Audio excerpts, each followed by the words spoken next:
كنتم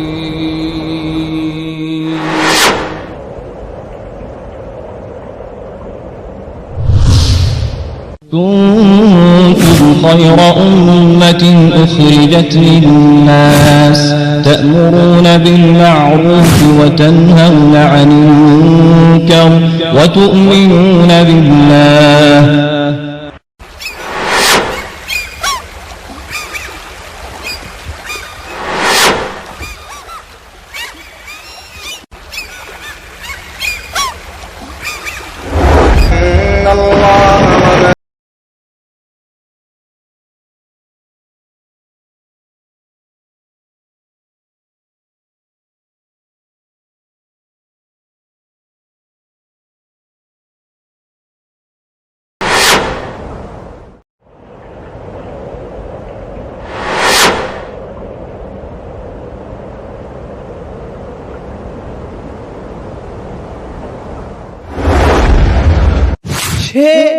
ہجری شوال یا ذی القعدہ کے مہینے میں ایک دن نبی کریم صلی اللہ علیہ وسلم نے خواب دیکھا.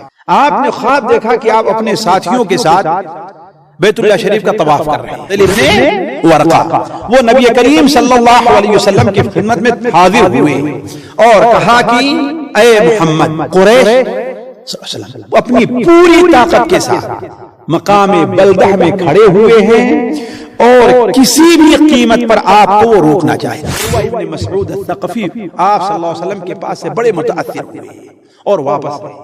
اور قریش کے لوگوں سے کہا کہ اے قریش، دیکھو محمد اللہم صلی علی محمد وہ لڑائی کرنے کے لیے نہیں آئے ہیں، وہ عمرہ کرنے کے لیے آئے ہیں.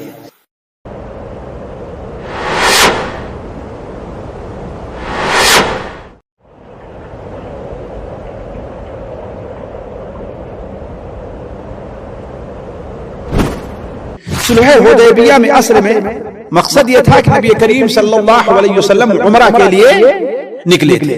قریش نے سہیل ابن عمرو جو بعد مسلمان ہوئے ان کو بھیجا. سہیل ابن عمرو کو کہا کہ جاؤ صلح کر کے آؤ، لیکن اس بات کو تو قطعا نہیں ماننا کہ اس بار وہ لوگ عمرہ کریں. باقی جس پر چاہے صلح کر لینا، لیکن اس پر صلح نہیں ہونی چاہیے.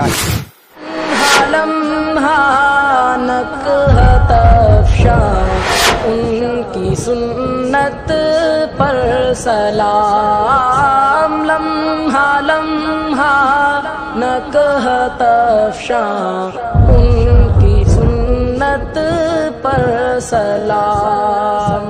رحمت للعالمین کے حسن سیرت پر سلام. نخل احسان و عطا صبح شرافت.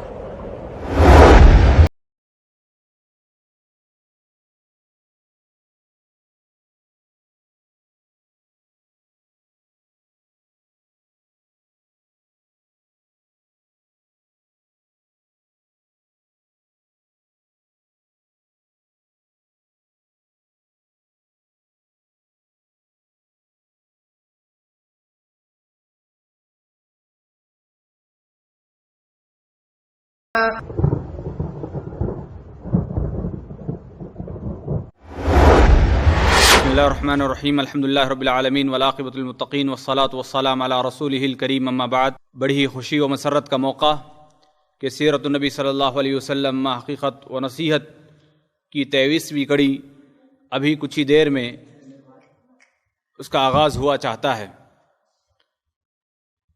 حاضرین، قبل اس سے کہ درس کا آغاز ہو، خطاب کا آغاز ہو، ہمارے لیے بات فائدہ مند رہے گی کہ پچھلی قسطوں میں ہم نے جہاں پر جنگ احزاب اور جنگ احزاب میں مسلمانوں کی پریشانیاں اور جنگ احزاب میں یہودیوں کی جو نافرمانیاں اور یہودیوں کی جو عہد عنوانیاں، یہ ساری چیزیں ہم نے شیخ محترم سے تفصیل کے ساتھ سنی تھی کہ جنگ احزاب کے اندر مسلمانوں کو کس طریقے سے پریشانیاں اٹھائیں اور کس طریقے سے کفار مکہ نے مسلمانوں اور اہل مدینہ کے پر احاطہ کیا، محاصرہ کیا ان کا، اور انہیں مکمل طور پر اس زمین سے نیست و نابود کرنے کی ٹھان لی. لیکن اللہ رب العالمین کی مدد شامل حال ہوئی اللہ رب العالمین نے ایسی ٹھنڈی ہوا اور ایسی طوفانی ہوا ان کے اوپر بھیج دی کہ جس کی وجہ سے کفار مکہ کا تیز و ترار لشکر، بہت ہی بڑا لشکر، تتر بتر ہو کر رہ گیا۔ اس کے بعد اللہ کے رسول صلی اللہ علیہ وسلم نے بنی قریظہ کا احاطہ کیا اور جو انہوں نے بد عہدی کی تھی اس کی سزا دی، اور اس طریقے سے ان کے ساتھ جو معاملہ پیش ہوا وہ آپ نے تقریباً تفصیل سے سنا۔ لہذا بلا کسی تاخیر اسی چھوٹے سے خاکے کے ساتھ ہم آگے بڑھتے ہیں کہ بنی قریظہ کے بعد جو معاملات آئیں گے سیرت کے تعلق سے، تو میں بڑے ادب و احترام کے ساتھ فضیلت الشیخ مقصود الحسن صاحب فیضی حفظ اللہ سے گزارش کرتا ہوں کہ وہ تشریف لائیں اور سیرت النبی صلی اللہ علیہ وسلم حقیقت و نصیحت کی 23ویں کڑی کا آغاز فرمائیں۔ السلام علیکم۔ بسم اللہ الرحمن الرحیم، الحمد للہ رب العالمین، الرحمن الرحیم مالک یوم الدین، ونشهد أن لا إله إلا الله ونشهد أن سيدنا ومولانا محمدا عبده ورسوله أرسله إلى الناس كافة بشيرا ونذيرا، أما بعد فإن خير الحديث كتاب الله وخير الهدي هدي محمد صلى الله عليه وسلم، وشر الأمور محدثاتها وكل محدثة بدعة وكل بدعة ضلالة وكل ضلالة في النار۔ أعوذ بالله السميع العليم من الشيطان الرجيم، بسم الله الرحمن الرحيم، إنا فتحنا لك فتحا مبينا ليغفر لك الله ما تقدم من ذنبك وما تأخر ويتم نعمته عليك ويهديك صراطا مستقيما وينصرك الله نصرا عزيزا، هو الذي أنزل السكينة في قلوب المؤمنين ليزدادوا إيمانا مع إيمانهم ولله جنود السماوات والأرض وكان الله عليما حكيما۔ سبحانك لا علم لنا إلا ما علمتنا إنك أنت العليم الحكيم، رب اشرح لي صدري ويسر لي أمري واحلل عقدة من لساني يفقهوا قولي وَاحْلُلْ عُقْدَةً مِّن لِّسَانِي يَفْقَهُوا قَوْلِي۔ ساتھیو، سیرت النبی صلی اللہ علیہ وسلم، خصوصاً آپ صلی اللہ علیہ وسلم کے مکی دور کا، مدنی دور کا پہلا مرحلہ ختم ہوا، جس مرحلے میں نبی کریم حضرت محمد مصطفیٰ صلی اللہ علیہ وسلم کو مختلف قسم کی لڑائیاں اور متعدد قسم کی الجھنوں اور پریشانیوں کا سامنا کرنا پڑا۔ مسلمانوں نے اپنے بڑے بڑے بہادروں، اپنے بڑے بڑے سورماؤں کو شہید کیا، مسلمانوں کے بڑے ہی علمی لحاظ سے، فوجی لحاظ سے، عام خدمت کے لحاظ سے بڑے بڑے سردار اللہ تعالیٰ کے راستے میں کام آئے، لیکن ظاہر بات ہے اللہ تبارک و تعالی اس دین کو مکمل کرنا چاہتا تھا، اور کسی بھی عظیم کام کے لیے قربانی ضروری ہے، بغیر قربانی کے کوئی بھی بڑا کام ہوتا نہیں ہے۔ لیکن ہر مشکل کے بعد آسانی اور ہر غم کے بعد انسان کو خوشی ملتی ہے۔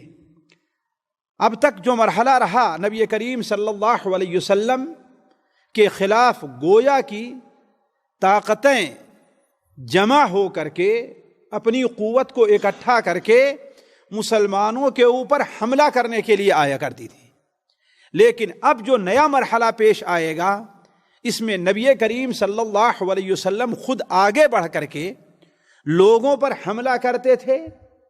اب تک اسلام میں داخل ہونے والے لوگوں کی تعداد اگر ابتدائی دعوت سے اب تک کا حساب لگایا جائے تو یہ 17-18 سال یہ بہت ہی معمولی تعداد میں لوگ مسلمان ہوئے تھے، لیکن اب جو مرحلہ آ رہا ہے اس مرحلے میں اسلام لانے والوں کی تعداد میں غیر معمولی طور پر اضافہ ہوا ہے۔ میری مراد صلح حدیبیہ سے ہے۔ سیرت میں صلح حدیبیہ کی ایک بڑی اہمیت ہے۔ قرآن مجید میں اللہ تبارک و تعالی نے اس سے متعلق ایک مکمل سورت نازل فرمائی ہے جسے سورہ الفتح کہا جاتا ہے، جس سورت سے متعلق نبی کریم صلی اللہ علیہ وسلم نے ارشاد فرمایا کہ میرے اوپر آج ایک ایسی سورت نازل ہوئی ہے جو میرے نزدیک دنیا اور دنیا کی ساری چیزوں سے بہتر ہے۔ یہ صلح حدیبیہ کا مرحلہ یا صحیح طور پر اس کی تاریخ یا اس کی تفصیل کیا ہے وہ آپ کے سامنے اب آج کی مجلس میں ہم رکھتے ہیں۔ پہلی بات تو یہ سنیں کہ دیکھیے صلح حدیبیہ میں اصل میں مقصد یہ تھا کہ نبی کریم صلی اللہ علیہ وسلم عمرہ کے لیے نکلے تھے، عمرہ کے لیے نکلے تھے۔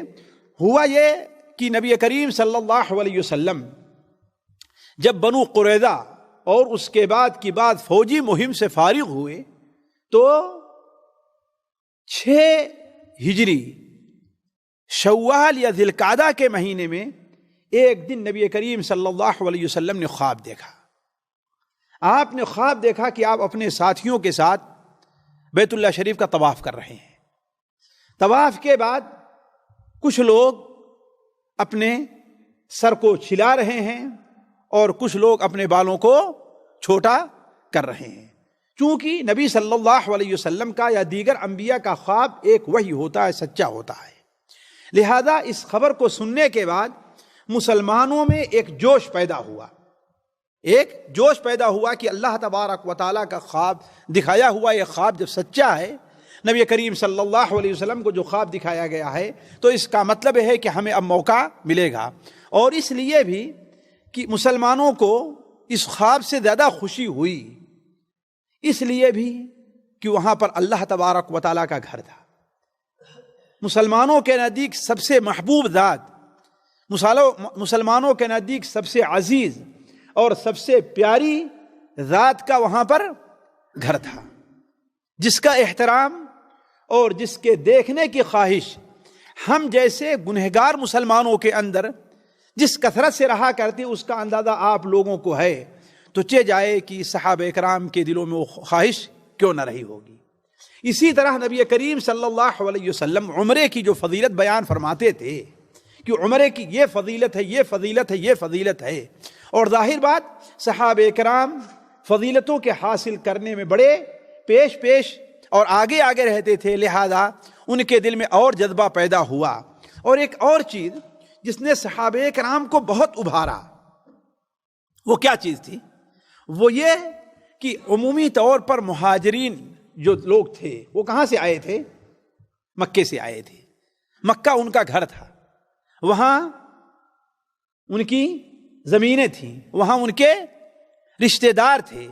تو آپ لوگ خود جانتے ہیں کہ کسی جگہ پر آپ وقتی طور پر تھوڑے دن کے لیے رہ لیں تو اس جگہ سے آپ کو کیسے دلی تعلق پیدا ہو جاتا ہے۔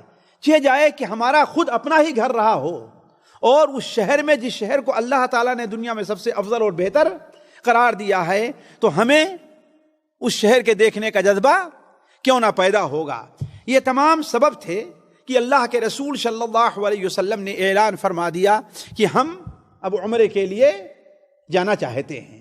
لیکن آپ صلی اللہ علیہ وسلم کو چونکہ یہ خطرہ تھا کہ قریش کے لوگ اتنی آسانی سے ہمیں عمرہ کرنے نہیں دیں گے، بہت ممکن ہے کہ ہمیں ان کے ساتھ لڑائی کرنی پڑے، لہذا اس کے لیے نبی کریم صلی اللہ علیہ وسلم نے 2 ترکیب کی، یا کہیے کہ 3 ترکیب کی۔ پہلا تو یہ ہے کہ آپ صلی اللہ علیہ وسلم نے عام اعلان کرا دیا، بادیہ کے علاقے میں جو مسلمان تھے، صحرائی علاقے میں، ان میں بھی اعلان کرا دیا کہ اللہ کے رسول صلی اللہ علیہ وسلم عمرہ کے لیے جانا چاہتے ہیں، جو ساتھ ہونا چاہتا ہے وہ ہو لے۔ دوسری چیز، نبی کریم صلی اللہ علیہ وسلم نے عرب کی عادت کے مطابق، عرب کے اندر عادت یہ تھی کہ عمرہ کرنے جب جایا کرتے تھے لوگ تو اپنے ساتھ ہتھیار وغیرہ نہیں لے جاتے تھے. صرف ایک تلوار جو مسافر کا ہتھیار رہا کرتا ہے وہ بھی اپنے میان میں لے کر کے چلتے تھے. لیکن چونکہ نبی کریم صلی اللہ علیہ وسلم کو یہ مکمل طور پر خطرہ تھا، بلکہ قوی امید تھی کہ مکہ کے لوگ ہمیں اتنی آسانی سے مکے میں داخل نہیں ہونے دیں گے اور بہت ممکن ہے کہ ہم سے لڑائی پر تل آئیں. اس لیے نبی کریم صلی اللہ علیہ وسلم نے اپنے ساتھ ہتھیار بھی لیا. ہمارے بعد مؤرخین نے جو یہ ذکر کیا ہے کہ اللہ کے رسول صلی اللہ علیہ وسلم اپنے ساتھ ہتھیار لے کر کے نہیں گئے تھے، یہ بات قابل قبول نہیں ہے.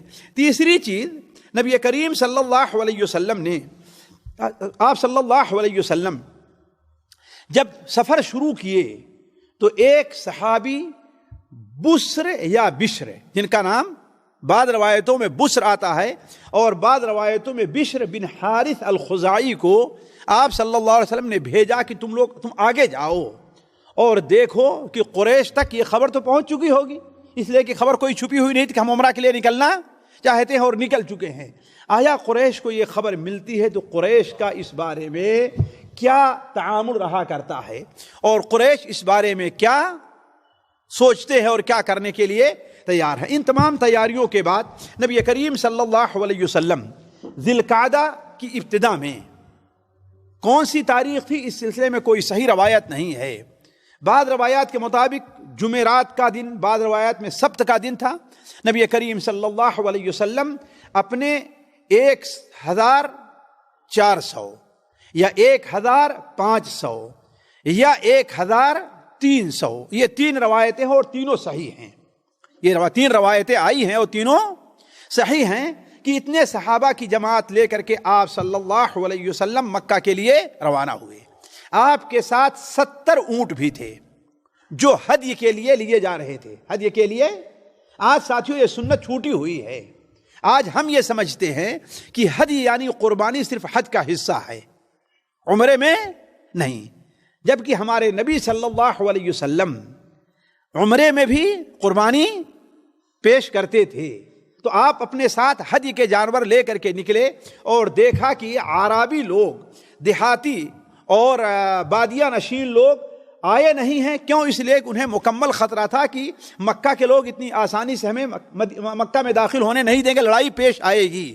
لہذا وہ لوگ اس خوف سے اور اس خطر سے ڈرے رہ گئے، جن کا ذکر سورہ فتح کے اندر اللہ تبارک و تعالی فرماتا ہے کہ سَيَقُولُ لَكَ الْمُخَلَّفُونَ مِنَ الْأَعْرَابِ شَغَلَتْنَا أَمْوَالُنَا وَأَهْلُنَا فَاسْتَغْفِرْ لَنَا يقولون بألسنتهم ما ليس في قلوبهم قل فمن يملك لكم من الله شيئا إن أراد بكم ضرا أو أراد بكم نفعا بل كان الله بما تعملون خبيرا بل ظننتم أن لن ينقلب الرسول والمؤمنون إلى أهليهم أبدا وظننتم ظن السوء وكنتم قوما وزين ذلك في قلوبكم وظننتم ظن السوء وكنتم قوما بورا. جب آپ واپس جائیں گے تو عربی لوگ، بادیہ نشین لوگ آپ سے کہیں گے کہ ارے میرا مقصد تو آپ کے ساتھ جہاد پہ جانا تھا، ہم بھی عمرہ کرنا چاہتے تھے لیکن کیا کریں، ہمارا یہ کام پڑا ہوا تھا، بچوں کا یہ مسئلہ اٹکا ہوا تھا، فلاں کام ہمیں کرنا تھا. شغلتنا اموالنا واہلنا، ہمارے مالوں نے اور ہمارے اہل نے ہمیں مشغول کیا رکھا. حالانکہ اللہ تبارک و تعالی جانتا ہے کہ وہ لوگ صرف زبان سے یہ باتیں کہہ رہے تھے، حقیقت اس کے خلاف تھی. ان کا مقصد جو تھا وہ یہ تھا کہ مشکل اور پریشانی اور لڑائی کون مول لے. اس لیے اللہ تعالیٰ نے ان کی اس حقیقت کو واضح کرتے ہوئے بیان فرمایا کہ تم لوگ تو اس بدگمانی میں تھے کہ مسلمان اور رسول صلی اللہ علیہ وسلم جو جا رہے ہیں لڑائی کے لیے، اب انہیں خیریت سے واپس آنا ممکن نہیں ہے. یہ تم بدگمانی کے اندر تھے کہ اللہ اپنے رسول مسلمانوں کی مدد نہیں کرے گا. نہیں، بلکہ اللہ تبارک و تعالی اپنے رسول کو اور اپنے مومنین بندوں کو اکیلے کبھی نہیں چھوڑتا، وہ ہمیشہ ان کا ساتھ دیتا ہے. تو عرض کرنے کا مقصد کہ نبی کریم صلی اللہ علیہ وسلم نے زیادہ انتظار نہیں فرمایا. جب دیکھا کہ لوگ نہیں آ رہے ہیں یا جتنے لوگ اکٹھا ہو گئے تو 1500 یا 1400 کی تعداد لے کر کے آپ صلی اللہ علیہ وسلم ذی القعدہ کے شروع میں آپ مکہ کے لیے روانہ ہوئے. آپ صلی اللہ علیہ وسلم جب ذوالحلیفہ پہنچے، جسے آج ابیار علی کہا جاتا ہے، جہاں پر میقات ہے، تو آپ صلی اللہ علیہ وسلم نے وہاں پر احرام باندھا اور قربانی کے جو جانور تھے اونٹ کے شکل میں تھے، تو ان کے کوہان کو چیر کر کے خون پر ایسے جوتے سے تھپڑ مارتا کہ معلوم ہو جائے کہ یہ ہدی کا جانور ہے، اور جو چھوٹے جانور تھے ان کے گلے میں پٹکا لگا دیا۔ یہ علامت تھی عرب کے اندر کہ ایسا کوئی جانور ہے تو گویا اللہ تعالیٰ کے گھر جا رہا ہے، اس سے کوئی تعرض نہیں کرتا تھا۔ یہ کہہ کر کے آپ صلی اللہ علیہ وسلم چلے۔ ابھی مدینہ منورہ سے 75 کلومیٹر مقام روحہ پر پہنچے ہوئے تھے، تو آپ صلی اللہ علیہ وسلم کو اطلاع ملتی ہے کہ غیقہ یا ضیقہ نامی ساحل سمندر پر ایک چشمے کے پاس کافروں کا لشکر ہے، کوئی قافلہ ہے یا کوئی جماعت ہے جو راستے میں مسلمانوں سے تعارض کرنے کے لیے تیاری کر رہی ہے۔ آپ صلی اللہ علیہ وسلم نے کچھ صحابہ کو بھیجا، اور وہ احرام نہیں باندھے تھے۔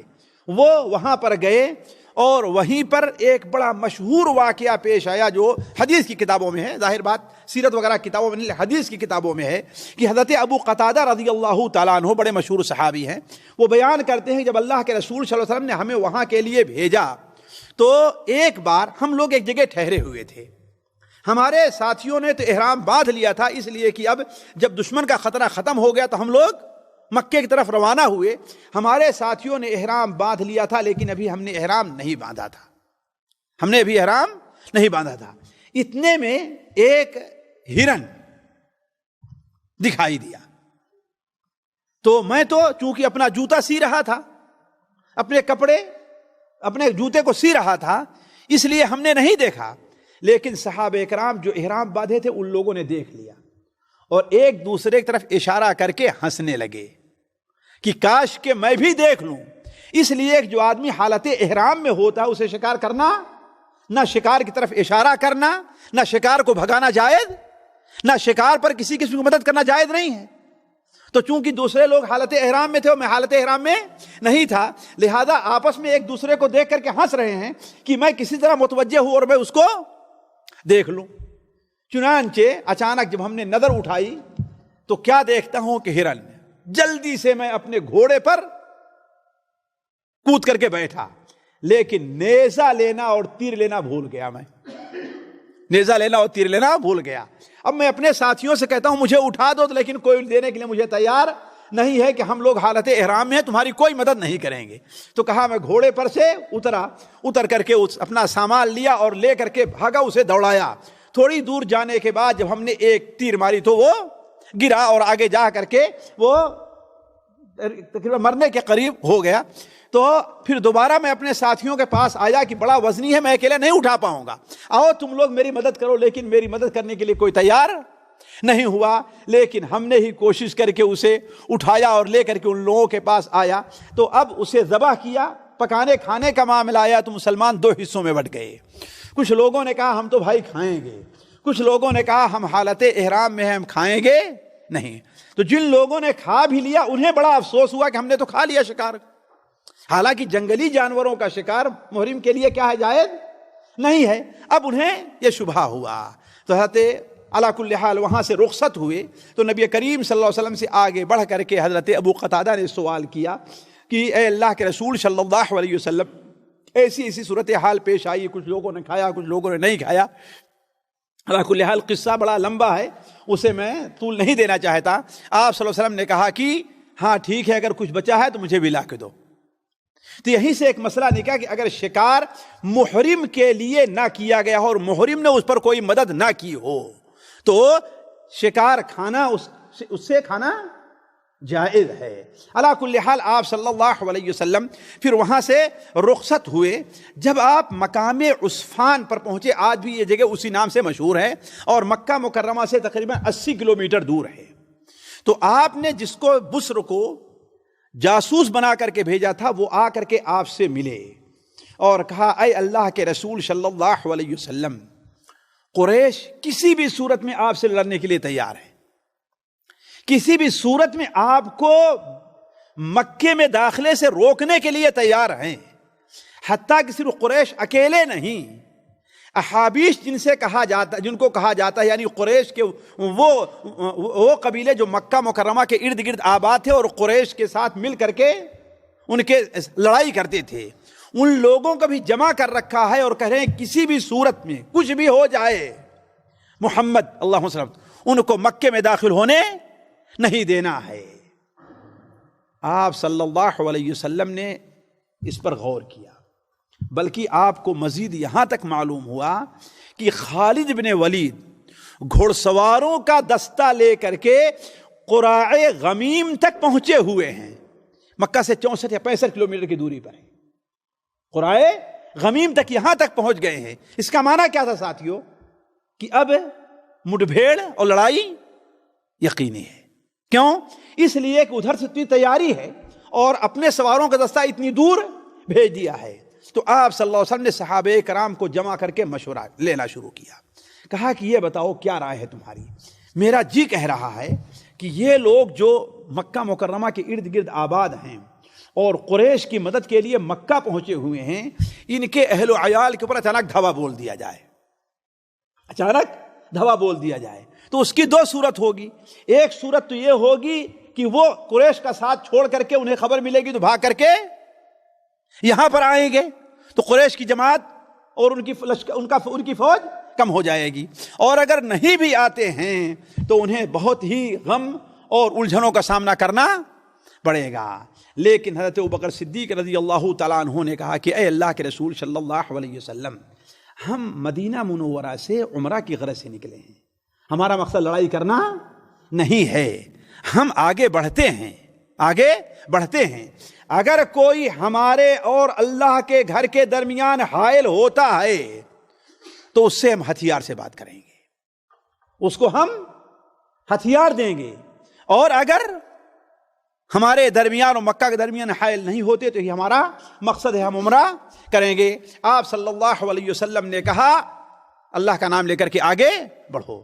ذرا آپ تھوڑا سا آگے بڑھے تو آپ نے محسوس کیا کہ ہاں خالد بن ولید اپنی فوج کو لے کر کے سامنے کھڑے ہیں، ابھی تک مسلمان نہیں ہوئے تھے، اور گھوڑ سواروں کا دستہ ہے۔ آپ صلی اللہ علیہ وسلم کھڑے رہے، وہیں پر ظہر کی نماز پڑھائی، چونکہ قبلہ رخ تھے، خالد بھی قبلہ رخ تھے، تو خالد بن ولید نے کہا کہ یہ تو بڑا دھوکہ ہو گیا، نماز کی حالت میں اگر ہم لوگ ان کے اوپر اچانک حملہ کر دیے ہوتے تو کتنا اچھا ہوتا، لہذا اب ایسا کرتے ہیں کہ ابھی ایک نماز کا اور وقت آنے والا ہے، یعنی عصر کا، اب ایسا کریں کہ وہ نماز پڑھنے لگیں گے تو ان کے اوپر حملہ بول دیں گے، حلہ بول دیں گے۔ اس پر اللہ تبارک و تعالیٰ نے نبی کریم صلی اللہ علیہ وسلم پر وحی نازل فرمائی، اور آپ صلی اللہ علیہ وسلم نے وہیں پر صلاۃ خوف کی نماز پڑھی، یعنی آپ صلی اللہ علیہ وسلم نے اپنی جماعت کو 2 حصوں میں بانٹ دیا۔ آپ کھڑے ہوئے نماز پڑھا رہے ہیں، سارے لوگ کیونکہ قبلہ کی طرف دیکھ رہے ہیں، آپ نے 2 صف کیا تھا، اور پھر اس کے بعد آپ صلی اللہ علیہ وسلم جب رکوع میں گئے تو سارے لوگ آپ کے ساتھ رکوع کیے۔ خطرہ کس حالت میں ہوتا ہے؟ سجدے کی حالت میں نا، لہذا آپ صلی اللہ علیہ وسلم جب سجدے میں گئے تو اگلی صف نے سجدہ کیا اور پچھلی صف کھڑے ہو کر کے دشمن کو دیکھتی رہی، ان کا مراقبہ نگرانی کرتی رہی۔ پھر جب یہ قوم سجدہ کر چکی، 2 سجدے کر لی، آپ صلی اللہ علیہ وسلم کھڑے ہوئے تو پھر جو پیچھے والے لوگ تھے انہوں نے اپنے طور پر سجدہ کیا۔ اس طریقے سے آپ صلی اللہ علیہ وسلم نے صلاۃ خوف پڑھائی، تو یہ پہلا موقع تھا کہ صلاۃ خوف آپ صلی اللہ علیہ وسلم نے پڑھائی تھی۔ علی کل حال نبی کریم صلی اللہ علیہ وسلم کا مقصد چونکہ لڑائی نہیں تھا، لہذا آپ کسی بھی طریقے سے مٹبھیڑ سے آپ بچنا چاہتے تھے۔ ہوا یہ کہ کہا خالد جہاں پر ہیں ان کو وہیں پر رہنے دو۔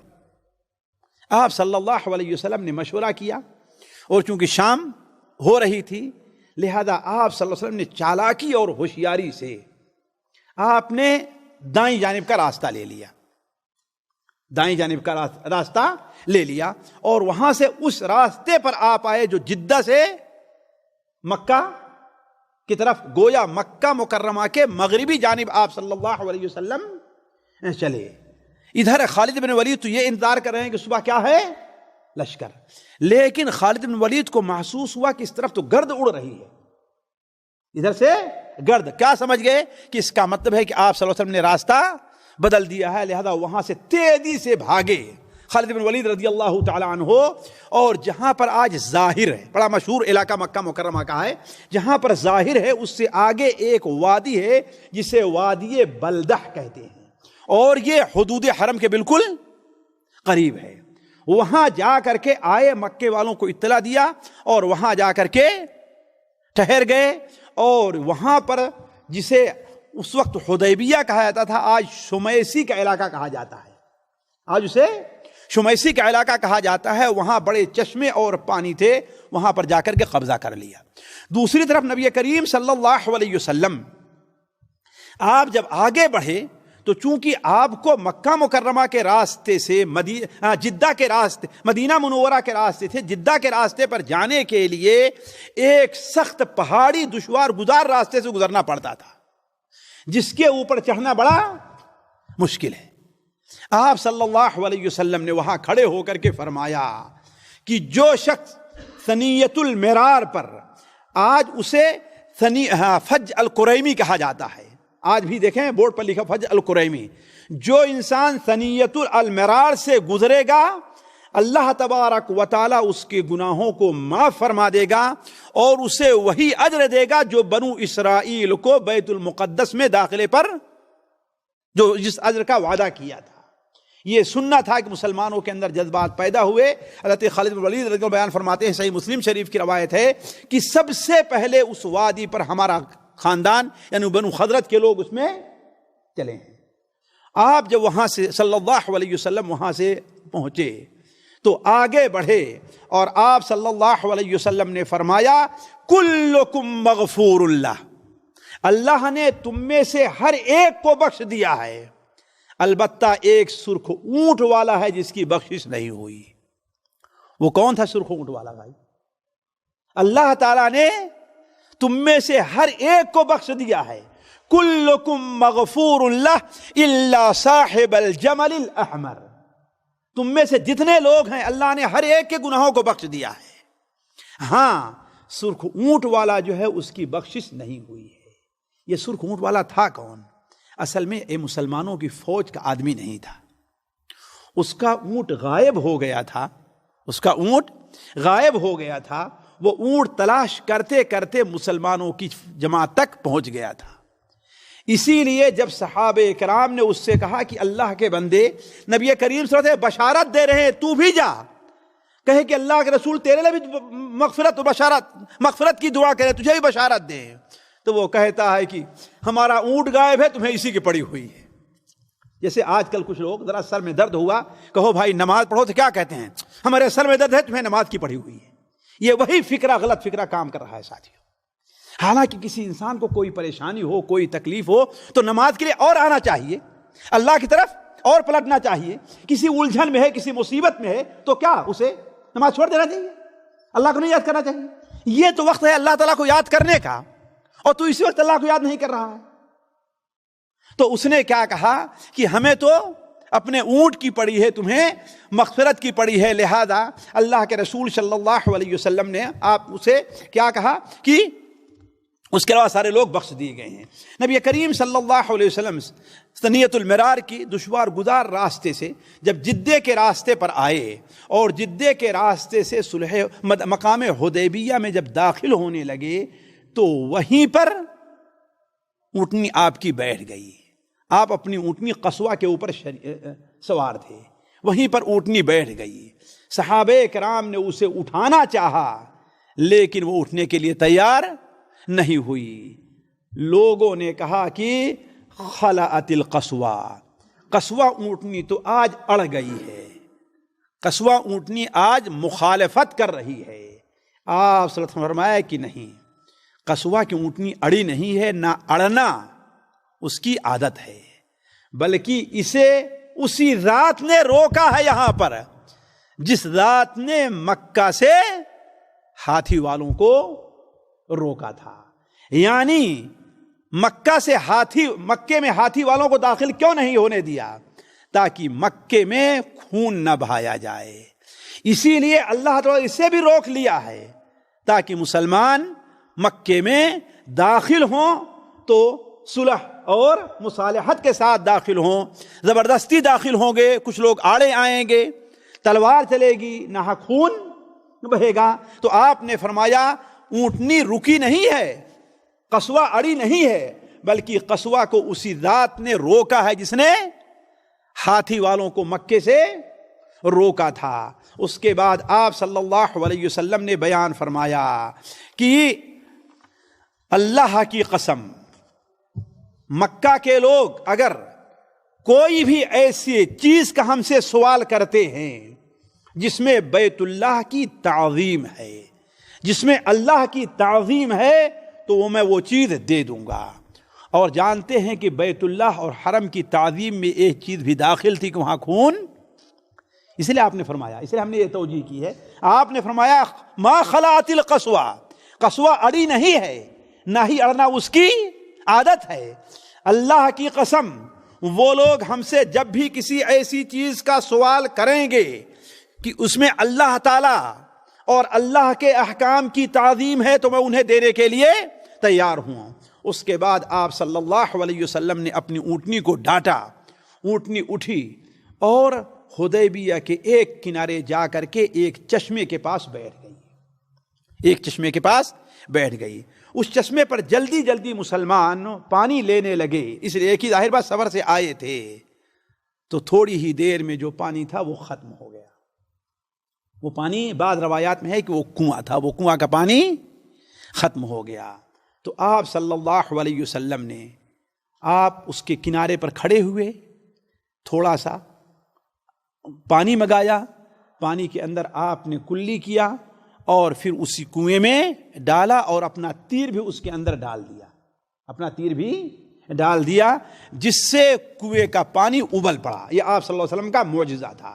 کنویں کا پانی ابل پڑا، یہاں تک کہ جب تک مسلمان وہاں پر موجود رہے اس پانی سے پیتے رہے اور سیراب ہوتے رہے. اب نبی کریم صلی اللہ علیہ وسلم وہاں پر ٹھہرے تو آپ صلی اللہ علیہ وسلم کے مکہ میں ایک قبیلہ رہتا تھا بنو خزاعہ. یہ بڑے پرانے باشندے تھے.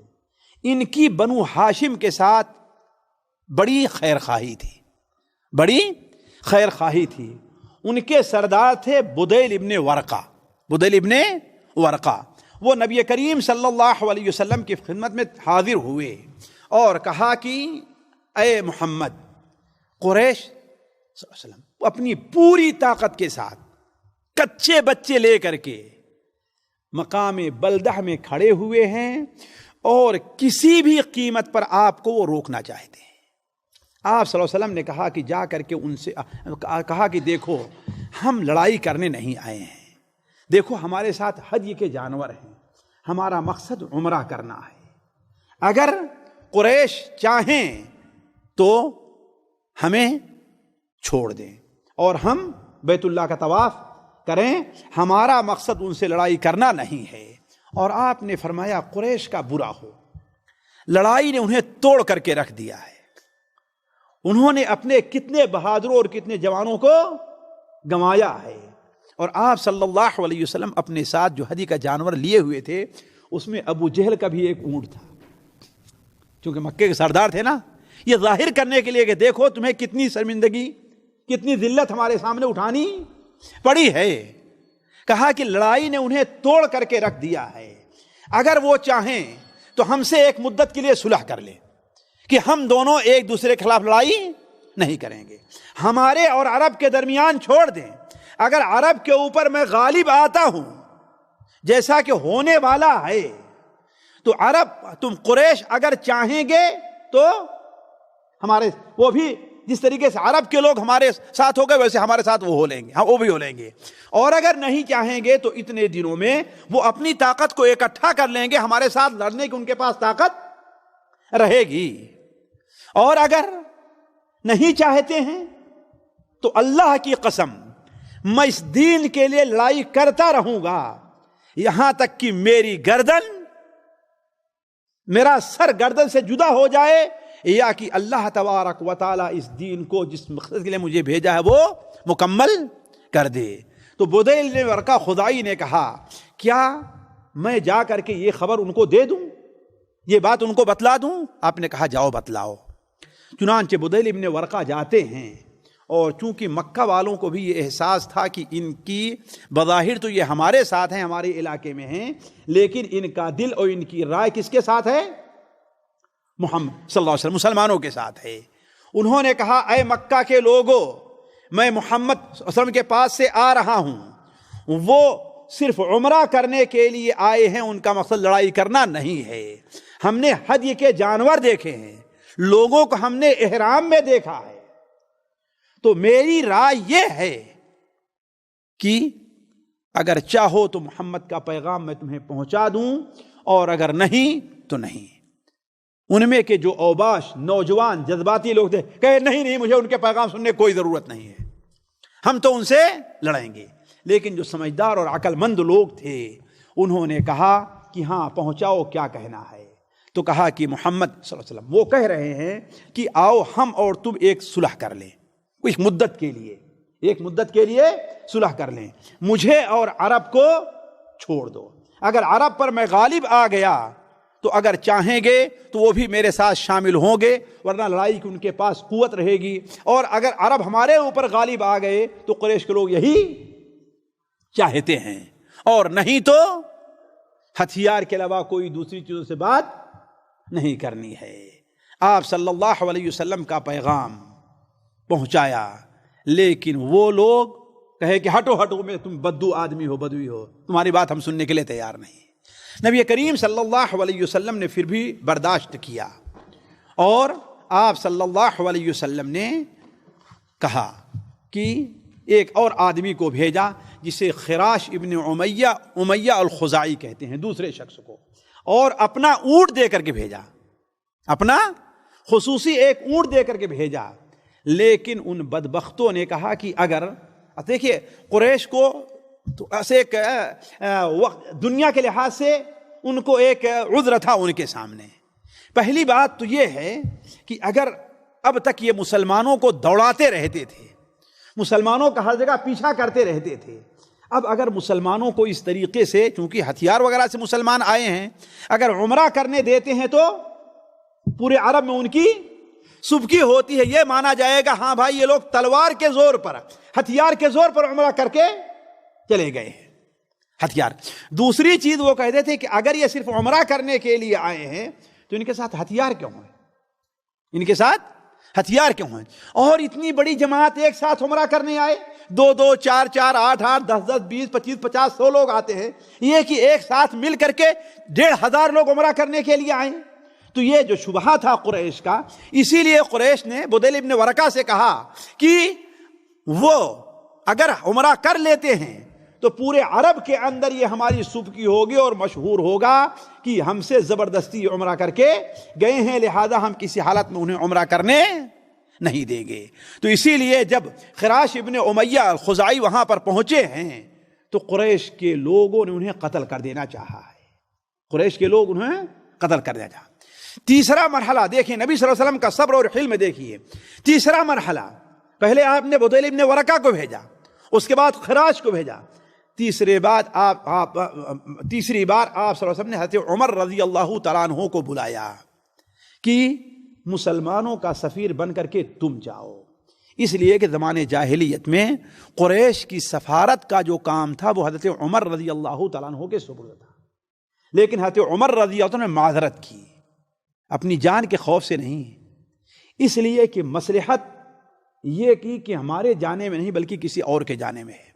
کیوں؟ اس لیے کہ قریش میری سختی اور ان کے اوپر میرا جو زور، جو سختی ہے، ان کے بارے میں جو میرے دل میں جذبات ہے اس کو اچھی طریقے سے جانتے ہیں، تو دور ہی سے دیکھ کر کے میرے ساتھ لڑائی پہ تیار ہو جائیں گے مجھے، ایک چیز۔ دوسری چیز، بنو عدی میں کوئی ایسا نہیں ہے میں جس کی پناہ میں جاؤں، البتہ میں ایک ایسے آدمی کے بارے میں کہتا ہوں جو قریش کے نزدیک بڑے محبوب ہیں، یعنی عثمان رضی اللہ تعالیٰ عنہ۔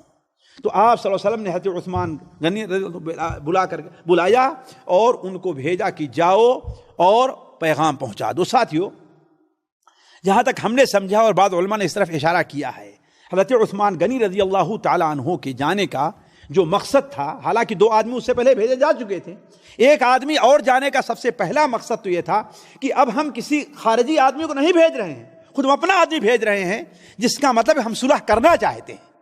حقیقت میں ہمارا مقصد کیا ہے؟ صلح کرنا ہے، ہم لڑائی کے لیے نہیں آئے، ہم عمرے کے لیے آئے ہیں اور ہم تم سے صلح کرنا چاہتے ہیں، ایک چیز۔ دوسری بات یہ ہے کہ حضرت عثمان غنی رضی اللہ تعالی عنہ مکہ مکرمہ میں جو لوگ کمزور مسلمان ہیں، جنہیں کچھ لوگوں نے باندھ کر کے رکھا ہے، کچھ لوگوں نے زبردستی روکے رکھا ہے، تو آپ صلی اللہ علیہ وسلم نے کہا کہ انہیں جا کر کے خوشخبری دے دو کہ اب پریشانی کا وقت ختم ہونے والا ہے، اب تنگی کے دور دور ہونے والے ہیں، اب فراخی اور وسعت کا وقت آنے والا ہے۔ چنانچہ حضرت عثمان غنی رضی اللہ تعالیٰ عنہ پہنچے اور مکہ کے لوگوں کے جیسے ہی قریب پہنچے، جوانوں نے کہا کہ نہیں ہمیں آپ کی بات نہیں سننی ہے، تم محمد کی طرف سے آئے، اللہم صل، ان کی طرف سے آئے ہو، ہمیں تمہاری باتیں نہیں سننی ہے۔ کہا کہ مجھے اللہ کے رسول کا پیغام تو پہنچانے دو۔ اتنے میں ان کے خاندان کے ایک ہمارے خیال سے ابان ابن سعید ہیں اموی، وہ آئے اور اپنی سواری پر بیٹھایا، کہا میں انہیں پناہ دیتا ہوں۔ یہ چیز عرب کے اندر بڑی اہمیت رکھتی تھی اور شریعت نے اس کو باقی رکھا ہے کہ کسی خاندان کا، کسی قوم کا ایک آدمی بھی کسی کو پناہ دے دے تو پورے قبیلے اور پورے خاندان، پورے قوم کے لوگ اسے تعرض نہیں کرتے تھے، اسے چھیڑتے نہیں تھے۔ تو جب انہوں نے ان کو پناہ دے دیا اور اپنی پناہ میں لے کر کے مکے میں داخل ہوئے اور آپ صلی اللہ علیہ وسلم کا پیغام حضرت عثمان بن عفان نے پہنچایا، تو مکہ کے لوگوں نے کہا کہ اچھا آپ رک جائیے۔ حالانکہ تھا یہ کہ اسی دن یا دوسرے دن واپس چلے آئیں، لیکن لوگوں نے کہا کہ آپ رک جائیے اور اگر آپ طواف کرنا چاہتے ہیں تو طواف کر لیں۔ بلکہ بعض روایات میں آتا ہے کہ مسلمانوں نے کہا کہ عثمان کتنے خوش نصیب ہیں کہ ہم لوگوں سے پہلے انہیں بیت اللہ کے طواف کا موقع مل رہا ہے۔ لیکن آپ صلی اللہ علیہ وسلم نے فرمایا کہ مجھے امید رہی ہے کہ عثمان طواف کریں گے۔ چنانچہ حضرت عثمان غنی پر جب پیش کیا گیا کہ آپ طواف کیجئے تو انہوں نے کہا کہ نہیں، جب تک اللہ کے رسول صلی اللہ علیہ وسلم اس گھر کا طواف نہیں کرتے، مجھے صرف پیغام پہنچانے کے لیے بھیجا ہے، طواف کرنے کے لیے نہیں بھیجا ہے، اس وقت میں نہیں آتا۔ اب اس درمیان میں مکہ کے لوگوں نے عثمان ابن عفان کو اپنے پاس روک لیا۔ روکنے کی وجہ کیا تھی؟ مسلمانوں کو جذبہ دلانا تھا، مسلمانوں کو غصہ دلانا تھا، یا یہ کہ آپس میں میٹنگ کر کے کوئی بات کہنی تھی؟ اللہ عالم، اس کا کوئی ثبوت ملتا نہیں ہے۔ دونوں وجہ ہو سکتی ہے۔ ایک وجہ تو یہ ہو سکتی ہے جب ہم ان کو روک لیں گے اور ظاہر بات قاصد کو روکا، قاصد کو مارا نہیں جاتا، تو کیا ہے وہ جذبات میں آئیں گے، جوش میں آئیں گے اور لڑائی کے لیے آگے بڑھیں گے تو ہم انہیں سے لڑائی کریں گے۔ اور دوسری وجہ یہ بھی ہو سکتی ہے کہ ان کے سمجھدار لوگوں نے اس لیے روکا تاکہ اس درمیان ہم مشورہ کر لیں کہ ہمیں محمد کو اللہ علیہ وسلم کا جواب دینا ہے۔ علی کل حال حضرت عثمان جب وقت اور واپس نہیں آئے تو ایک شور مچ گیا، خبر مچ گئی کہ عثمان قتل کر دیے گئے، عثمان قتل کر دیے گئے۔ جب نبی کریم صلی اللہ علیہ وسلم اور مسلمانوں کو یہ خبر پہنچتی ہے تو آپ صلی اللہ علیہ وسلم ایک بیری کے درخت کے نیچے تھے، حضرت عمر رضی اللہ آپ کے سامنے کھڑے ہوئے تھے اور حضرت سلمہ ابن عقوہ شاید صحابی ہیں، وہ بیری کے جو درخت کی ڈالیاں تھی آپ کے سر پر آ رہی تھی۔ آپ لوگ دیکھتے ہیں یہاں جنگلوں میں کتنے چھوٹے چھوٹے درخت بیری کے رہا کرتے ہیں کہ آدمی مشکل سے نیچے کھڑے ہو سکتا ہے، تو انہوں نے اس کو اٹھائے رکھا تھا۔ آپ صلی اللہ علیہ وسلم نے وہیں پر تمام مسلمانوں کو اکٹھا کیا اور بیعت کرنے کے لیے۔ کس بات پر بیعت؟ کہ ہم میدان چھوڑ کر کے بھاگیں گے نہیں، چاہے ہمیں قتل کر دیا جائے، یہاں تک کہ عثمان کے قتل کا بدلہ ہم لے لیں۔ کیوں؟ اس لیے کہ عثمان کو ظلماً قتل کیا گیا ہے۔ سفیر دنیا میں، ایلچی دنیا میں کہیں قتل نہیں کیا جاتا۔ چنانچہ سب سے پہلے کہا جاتا ہے کہ ایک صحابی ابو سنان عبداللہ ابن وہب ہیں، انہوں نے بیعت کی۔ اس کے بعد تمام مسلمان آپ صلی اللہ علیہ وسلم بیعت کرنے کے لیے تیار ہو گئے۔ 1500 مسلمان یا 1400 مسلمان، ایک کو چھوڑ کر کے سارے مسلمانوں نے بیعت کی۔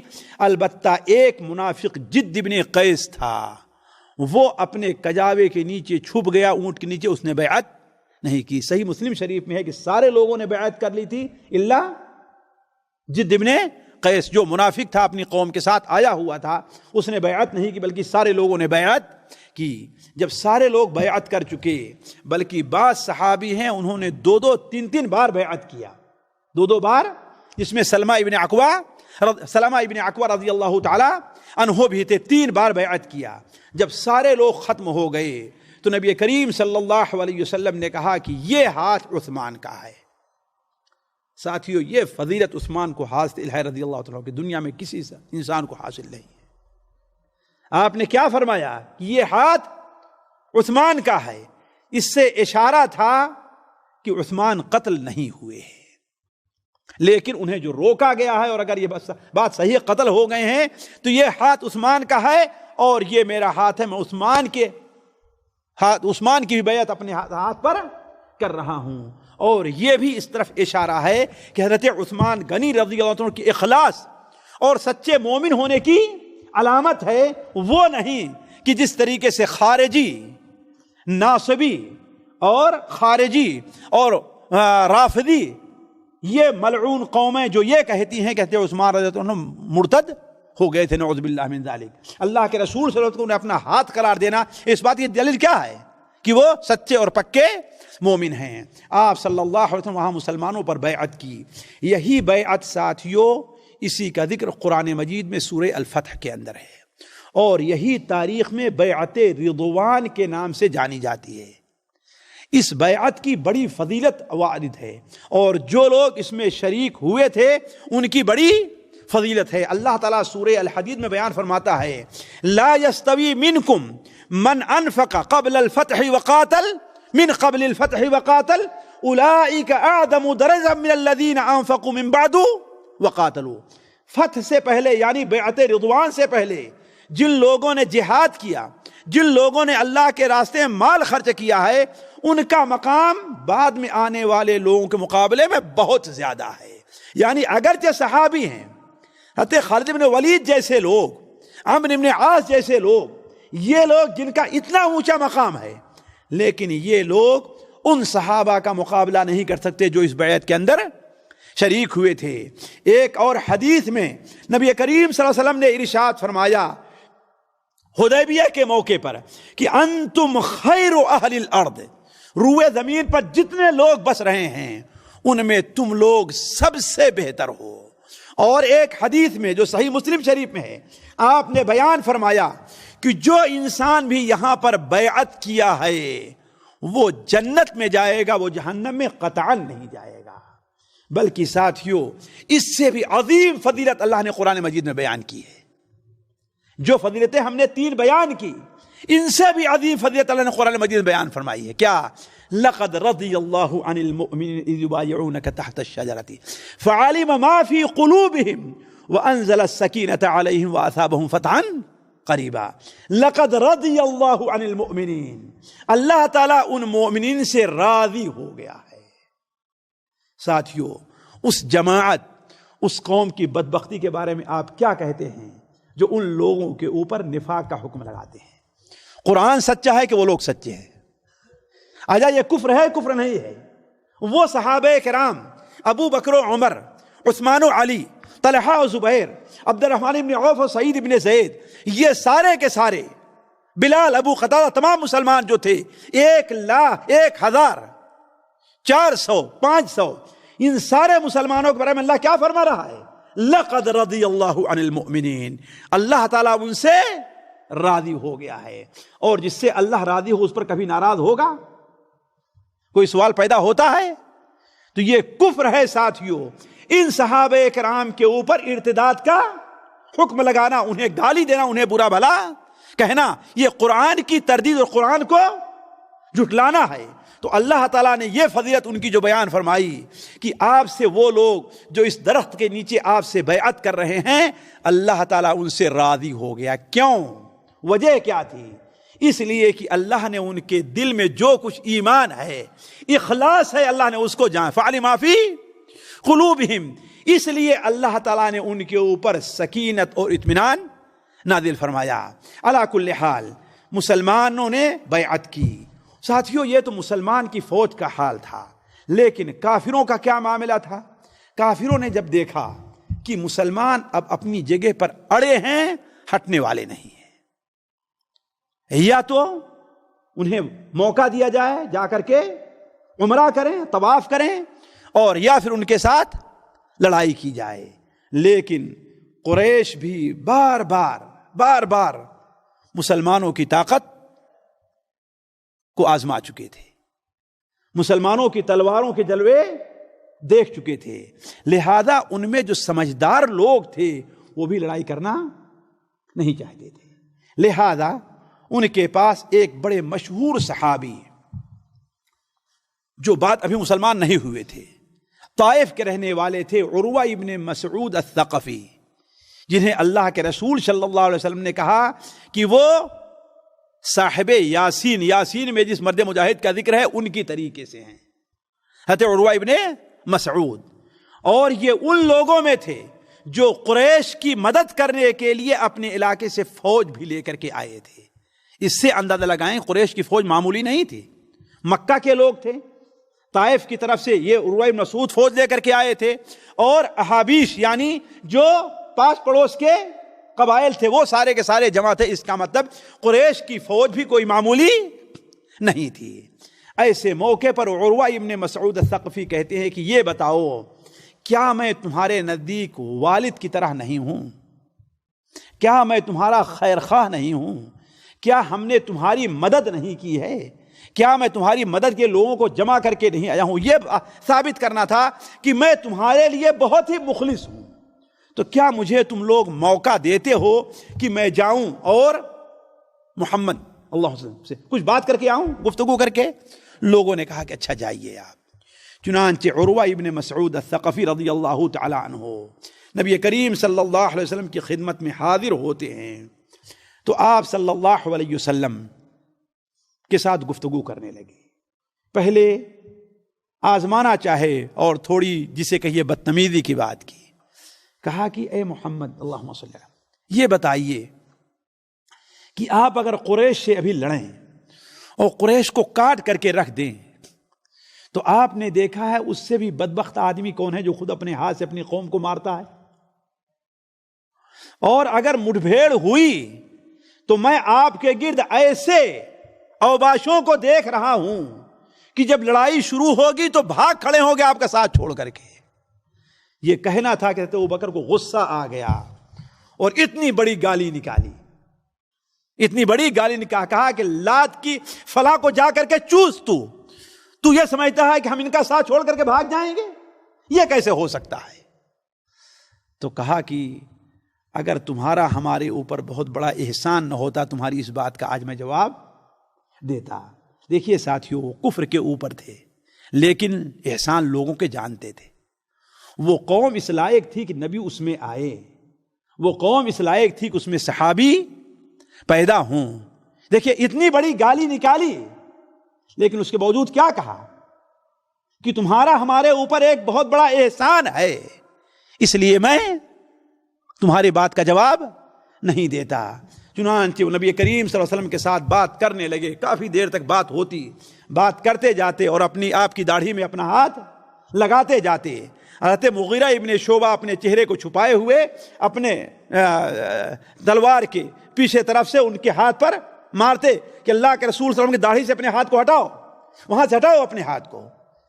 عروہ ابن مسعود نے کہا کہ یہ کون ہے؟ کہا کہ تم پہچانتے نہیں ہو، یہ تمہارا بھتیجا مغیرہ ابن شعبہ ہے۔ کہا کہ ارے غدار، ارے دھوکے باز، ابھی تک جو تم نے لوگوں کو دھوکہ دیا ہے اس کا خمیازہ، اس کا بدلہ میں ابھی تک ادا کر رہا ہوں۔ ہوا یہ تھا کہ مغیرہ ابن شعبہ رضی اللہ تعالیٰ چند لوگوں کے ساتھ نکلے اور ان کو قتل کر کے ان کا سامان لے کر کے مدینہ منورہ بھاگ گئے اور مسلمان ہونے کے لیے. تو اللہ کے رسول صلی اللہ علیہ وسلم نے فرمایا کہ بھائی تمہارا اسلام تو میں قبول کرتا ہوں لیکن تمہارا مال قبول نہیں کرتا. تو چونکہ خطرہ تھا کہ طائف میں لڑائی ہو جائے گی، لہذا عروہ ابن مسعود نے کہا بھائی چونکہ میرا بھتیجا ہے، میرے خاندان کا ہے، لہذا جو کچھ وہ لے کر کے گیا ہے اس کو اور خون بہا میں اس کا ادا کرنے کے لیے تیار ہوں. تو کہا ارے دھوکے باز، ارے غدار، کیا ابھی تک تیرے دھوکے بازی کا بدلہ میں ادا نہیں کر رہا ہوں؟ علا کل حال عروہ ابن مسعود الثقفی آپ صلی اللہ علیہ وسلم کے پاس سے بڑے متاثر ہوئے اور واپس گئے.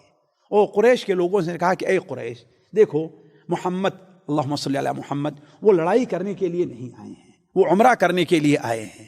اور دیکھو میں قیصر و کسریٰ کے پاس بھی جا چکا ہوں. اب اندازہ لگائے کتنے پائے کے آدمی تھے وہ عروہ ابن مسعود الثقفی. میں قیصر و کسریٰ کے پاس جا چکا ہوں لیکن جتنا محمد صلی اللہ علیہ وسلم ان کے ساتھی ان کی عزت کرتے ہیں، ہم نے کسی کو ان کی عزت کرتے ہوئے کسی کی عزت کرتے ہوئے نہیں دیکھا ہے. ہم نے تو یہ دیکھا کہ اگر محمد تھوکتے بھی ہیں اللہم صلی علی محمد تو ان کا تھوک زمین پر نہیں گرنے پاتا ہے. اگر وہ وضو کرتے ہیں تو وضو کے پانی کے لیے لوگ ٹوٹ پڑتے اور جسم کے اوپر ملتے ہیں. اور اگر کسی بات کا حکم دیتے ہیں تو اس حکم کے بجا آوری میں پیش قدمی سے کا اظہار کرتے ہیں. تو ایسے لوگوں سے لڑنا بڑا مشکل ہے. لیکن قریش کو ابھی بھی سکون نہیں ہوا. تو ایک اور آدمی اٹھتا ہے جو حلیس ابن علقمہ کنانی تھا، احابیش کی تھی. یہ کہا کہ اچھا میں جا کر کے معاملہ دیکھ کر کے آتا ہوں کیا معاملہ ہے. چنانچہ جب وہ پہنچا، دیکھیے ساتھیوں بسا اوقات انسان کو ریا اور نمود سے کام لینا پڑتا ہے. بسا اوقات انسان کو، حالانکہ ریا اور نمود کیا ہے؟ ناجائز ہے نا، لیکن اگر نیت بسا اوقات صحیح ہو تو ریا اور نمود میں، مثال کے طور پر ابھی یہاں پر اعلان کیا جائے کس چیز کا کہ ہاں بھائی اتنا چندہ جمع کرنا ہے. ایک آدمی آپ میں سے کھڑا ہو اچھا اور لوگوں کو دکھا کر کہ بھائی یہ دیکھیے اتنا میں دے رہا ہوں، اس کا مقصد ریا نہیں ہے. کیا مقصد اس کا؟ تاکہ لوگوں کے اندر جذبات پیدا ہوں. تو ایسے موقع پر بسا اوقات ریا اور نمود کی ضرورت پڑتی ہے. لہذا آپ صلی اللہ علیہ وسلم نے کہا کہ یہ وہ آدمی تمہارے پاس آ رہا ہے جو خانہ کعبہ کی اور خانہ کعبہ کی طرف جو لوگ آتے جاتے رہے تو ان کی بڑی عزت کرتے ہیں، بڑے اہتمام سے پیش آتے ہیں. لہذا ایسا کرو کہ تم لوگ کھڑے ہو جاؤ. آپ نے کیا کہا؟ کھڑے ہو جاؤ، تلبیہ پڑھنا شروع کرو اور حج کے جانور کو اس کے سامنے کھڑا کر. اب وہ دور ہی سے کیا دیکھتا ہے کہ حج کے جانور کھڑے ہوئے ہیں، لوگ تلبیہ پڑھ رہے ہیں اللہ اکبر لا الہ الا اللہ، اور یہی کر کے وہیں سے واپس چلے جاتے ہیں. واپس جاتے ہوئے کہتے ہیں مکہ کے لوگوں سے کہ اے مکہ کے لوگوں، میں نے انہیں دیکھا ہے کہ وہ لڑائی کے لیے نہیں بلکہ بیت اللہ کی زیارت کے لیے آئے ہیں، اور بیت اللہ کی زیارت سے کسی کو روکنا یہ بہت بڑا جرم ہے. انسان اپنے دشمن سے دشمن کو نہیں روکتا بیت اللہ کی زیارت سے. لہذا تم لوگ اگر ایسا کرتے ہو تو میں تمہارا ساتھ نہیں دیتا. جذباتی لوگ ان کے اوپر بھی ناراض ہوئے، لیکن سمجھدار لوگوں نے کہا کہ بیٹھو.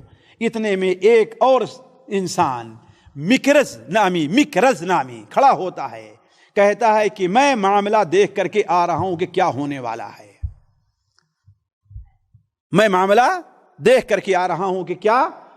والا ہے.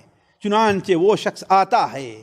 آپ نے کہا کہ یہ ایک فاجر آدمی آ رہا ہے، یہ ایک فاجر ہی بڑا بدبخت آدمی آ رہا ہے. لیکن علی کل حال چونکہ وہ آیا تھا لہذا اس سے گفتگو کرنی تھی. ابھی وہ یہاں پر آیا ہی تھا کہ اب مکے کے لوگوں کو احساس ہوا کہ اب صورتحال یہاں تک پہنچ رہی ہے کہ مسلمان بغیر عمرے کے واپس نہیں جائیں گے. لہذا پہلی چیز جو انہوں نے بدیل ابن ورقہ کے ذریعے پیش کی ہے کہ ہماری ان کی صلح ہو جائے، یہ معاملے پر ہمیں تیار ہو جانا چاہیے. لہذا ابھی مکرز یہیں پر تھا کہ قریش نے سہیل ابن عمرو جو بعد میں مسلمان ہوئے ان کو بھیجا. سہیل ابن عمرو کو کہا کہ جاؤ صلح کر کے آؤ، لیکن اس بات کو تو قطعاً نہیں ماننا کہ اس بار وہ لوگ عمرہ کریں، باقی جس پر چہرہ صلح کر لینا، لیکن اس پر صلح نہیں ہونی چاہیے۔ آپ صلی اللہ علیہ وسلم نے انہیں دور سے آتے ہوئے دیکھا تو کیا کہا کہ سہول امرکم، سہیل کو بھیجنے کا معنی یہ ہے کہ اب معاملہ آسان ہوگا، اب معاملہ آسان ہوگا۔ اس لیے کہ ساتھیو، آپ کہیں جائیں کسی آفس میں اور گیٹ ہی پر آپ کو ایسا آدمی مل جائے جو آپ کو جھڑک دے بھگا، تو آپ کیا سمجھیں کہ ہمارا آپ کام ہونے والا نہیں ہے۔ لیکن وہیں کوئی آدمی ملے جو اچھی طریقے سے آپ کا استقبال کرتا ہے، اچھا ہوا آئے، ہاں ٹھیک ہے، آپ کا کیا کام ہے، لائیے میں دیکھتا ہوں، تو آپ کیا سمجھیں گے جی کہ ہمارا کام؟ تو یہی چیز فعال حسن ہے، لینا چاہیے، امید رکھنی چاہیے۔ تو اللہ کے رسول صلی اللہ علیہ وسلم نے کیا فرمایا ہے کہ اب تمہارا معاملہ کیا ہے؟ آسان ہے، اس لیے کہ سہیل کو ان لوگوں نے بھیجا ہے۔ لہذا سہیل ابن عمرو آئے اور دیر تک نبی کریم صلی اللہ علیہ وسلم سے گفتگو کرتے رہے، یہاں تک کہ معاملہ چند باتوں پر طے ہو گیا، چند باتوں پر طے ہو گیا۔ جب معاملہ طے ہو گیا تو لکھنے کی باری آئی ہے کہ اسے لکھ لیا جائے۔ لیکن معاملہ کن کن چیزوں پر طے ہوا تھا ساتھیوں؟ وہ تقریباً 6 چیزیں تھیں، میں اس کو سامنے رکھ دوں تو آگے بڑھتا ہوں۔ پہلی چیز تو یہ تھی کہ اس سال آپ واپس چلے جائیں۔ قریش کی یہ ماگی مراد تھی، اس لیے قریش اپنے لیے تھوڑا سا عیب سمجھتے تھے کہ اور یہ چیز مسلمانوں پر بہت بھاری تھی، مسلمانوں پر بہت بھاری تھی، اس لیے کہ اب یہی نہیں کہ آدھی دور ہے، کہاں ہے، بالکل قریب پہنچ چکے ہیں۔ اب خانہ کعبہ ان کے درمیان میں کوئی چیز حائل نہیں ہے، اب حدود حرم میں کھڑے، حرم پر کھڑے ہیں، قریش اس طرف ہے اور مسلمان اس طرف ہیں۔ تو پہلی چیز یہ تھی کہ ہاں بھائی اس سال آپ لوگ واپس چلے جائیں، اور دوسری چیز آئندہ سال آ کر کے عمرہ کریں اور بغیر ہتھیار کے مکے میں داخل ہوں اور صرف 3 دن کے لیے آئیں۔ یہ دوسری چیز تھی۔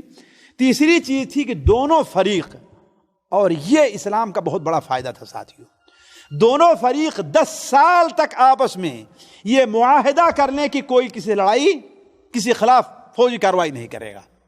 کتنا؟ 10 سال تک آپس میں یہ معاہدہ کر لیں کہ کوئی کسی تحت فوجی کارروائی نہیں کرے گا۔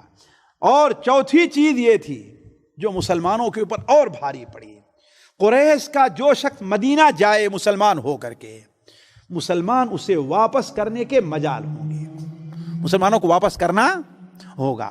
اور اگر مسلمان کا کوئی آدمی مرتد ہو کر قریش کے پاس آتا ہے تو قریش اسے واپس نہیں کریں گے۔ 5ویں چیز یہ تھی جو قریش کی سب سے بڑی ہار تھی، سب سے بڑی ہار تھی، وہ یہ کیا؟ جو کوئی قبیلہ یا فرد محمد صلی اللہ علیہ وسلم کے ساتھ ہونا چاہے وہ ان کے ساتھ ہو لے، اور جو قریش کے ساتھ ہونا چاہے وہ، اس کا مطلب یہ ہے کہ قریش اب مسلمانوں کو ایک مستقل جماعت اور قوم کے طور پر تسلیم کر لے رہے۔ اب تک تو یہی تھا نا، ان کو مانتے ہی نہیں تھے، یعنی انہیں بھی حق ہے خانہ کعبہ کی زیارت کریں۔ اب تک تو بددین کہا کرتے تھے کہ یہ لوگ حرم کی، حدود حرم کی، خانہ کعبہ کی زیارت کی اہمیت نہیں دیتے، لیکن یہ کہنے کے بعد کیا معلوم ہوا؟ کہا کہ جو آدمی بھی یا جو قبیلہ بھی محمد اور مسلمانوں کا ساتھ ہونا چاہے وہ ان کے ساتھ ہو سکتا ہے، اور جو قریش کے ساتھ ہونا چاہے وہ ہمارے ساتھ۔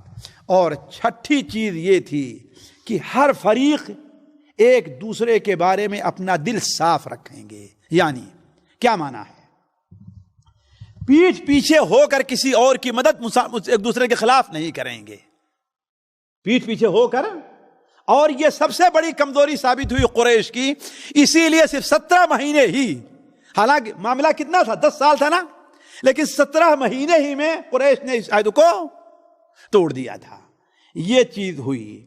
آپ صلی اللہ علیہ وسلم نے اس کے لیے کہا کہ لاؤ اب لکھا لیا جائے، اس کو، یہ چیزیں لکھ لی جائیں۔ تو آپ صلی اللہ علیہ وسلم نے حضرت علی کو بلایا اور کہا لکھو بسم اللہ الرحمن الرحیم۔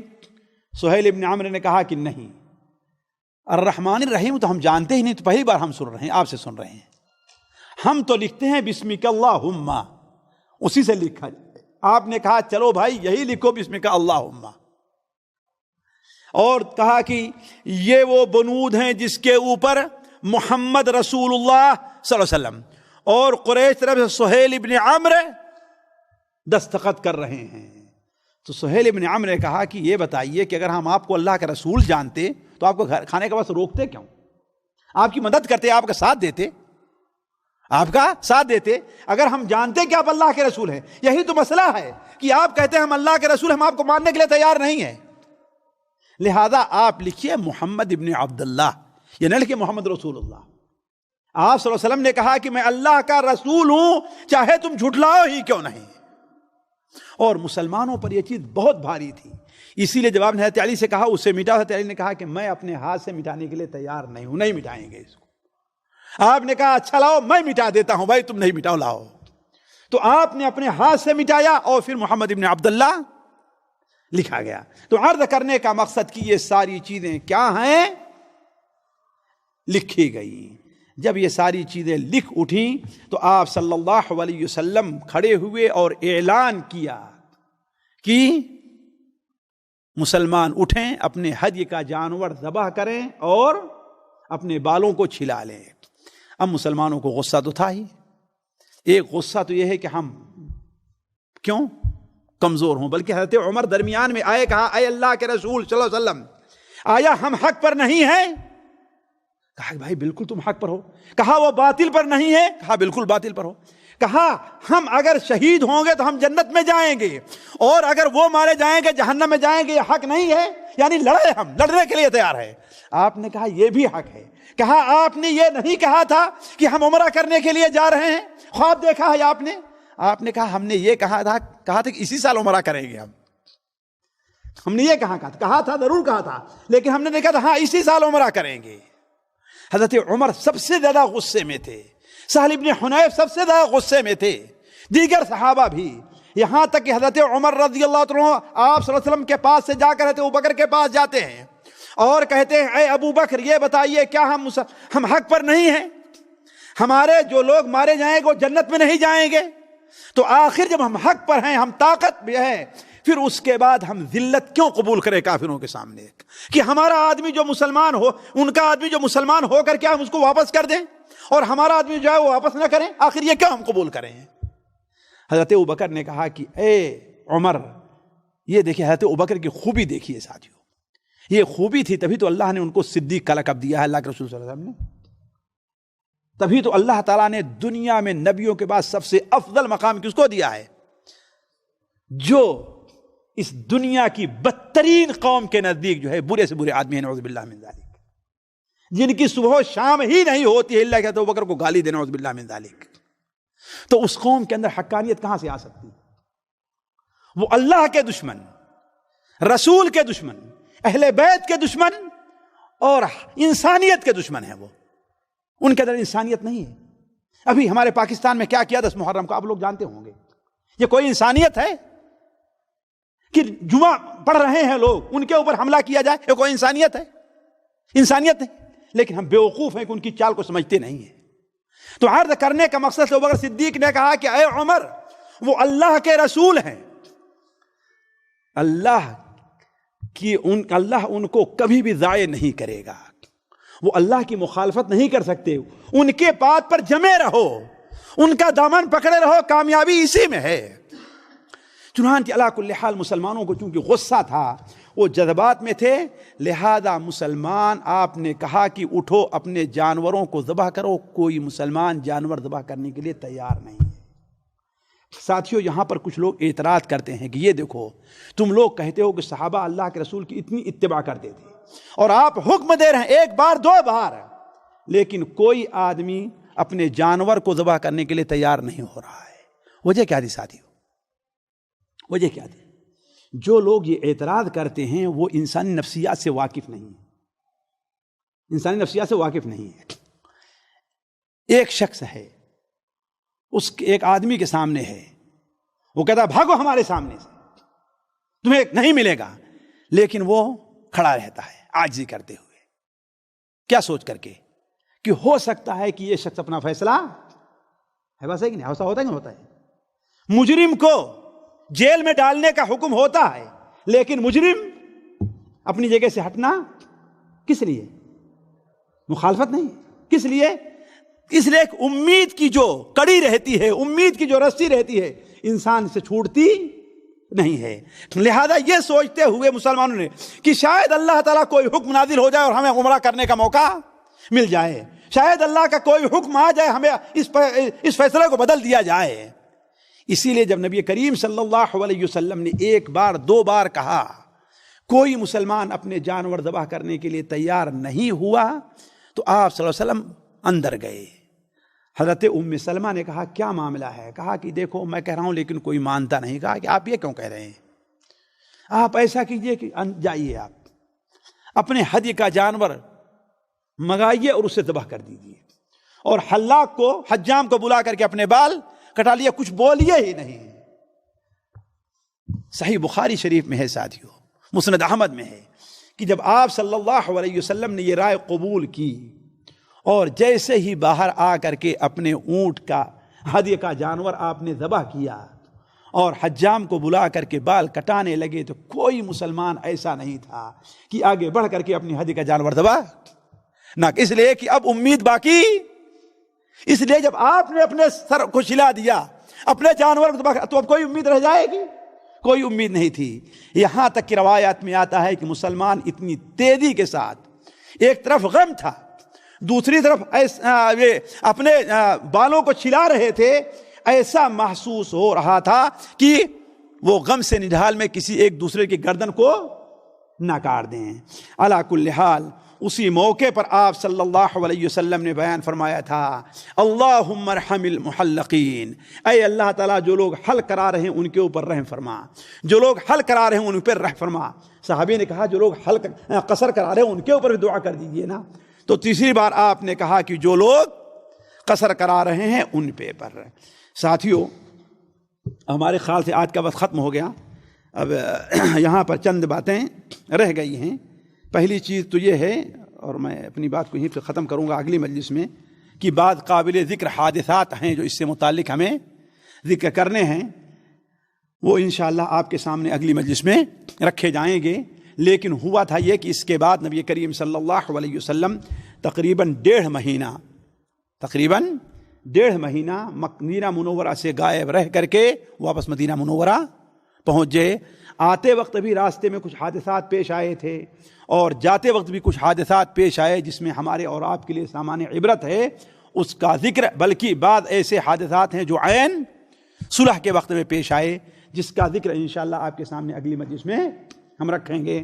اللہ تبارک و تعالیٰ سے دعا ہے کہ اللہ تعالیٰ ہمیں اور آپ کو سیرت نبی صلی اللہ علیہ وسلم کو پڑھنے، اس کے مطابق عمل کرنے کے توفیق عطا فرمائے۔ سبحانک اللہم و بحمدک، اشہد ان لا الہ الا انت، استغفرک و اتوب الیک۔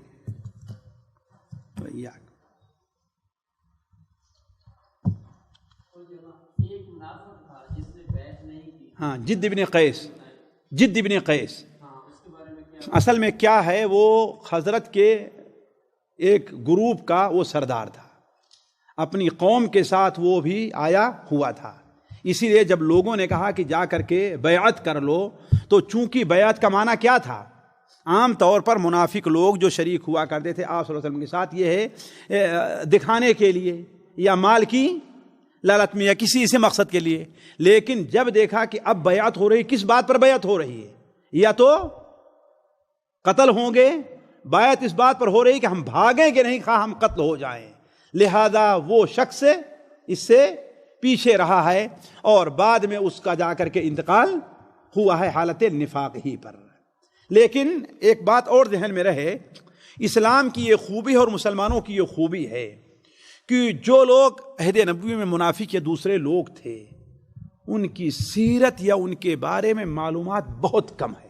کیوں؟ اس لیے کوئی فائدہ نہیں تھا، صرف یہ ہے کہ ہاں معلومات بڑھ جائے ہماری، لیکن شرعی طور پر کوئی فائدہ نہیں ہے۔ اس لیے اب آخر کی ان کی زندگی کہاں قتل ہوئے یہ، لیکن یہ آتا ہے کہ حالت نفاقی پر ان کا انتقال ہوا۔ اسی لیے بعض روایت میں ہے کہ جتنے لوگ جائیں گے صرف ایک آدمی جو چھپا تھا وہی جنت میں نہیں جائے گا۔ جی،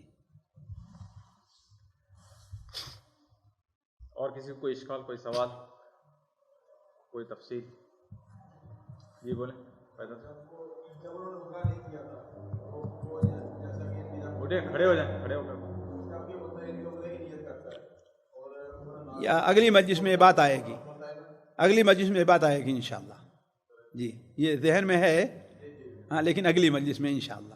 اس لیے کہ یہ اب اس کے بعد قابل ذکر حادثات یا اس سے ہمیں کیا فائدہ ہوا ہے، اس میں اس چیز کو ہمیں ذکر کرنا ہے. صلح حدیبیہ میں کیا فائدہ ملا، اس میں ایک فائدہ یہ بھی ذکر ہوگا کہ اگر کوئی آدمی احرام باندھے اور عمرہ نہ کر سکے تو اسے کیا کرنا چاہیے. جی یہ چیز آئے گی انشاءاللہ اگلی مجلس. سبحانک اللہم و بحمدک اشہد ان لا الہ الا انت استغفرک و اتوب الیک.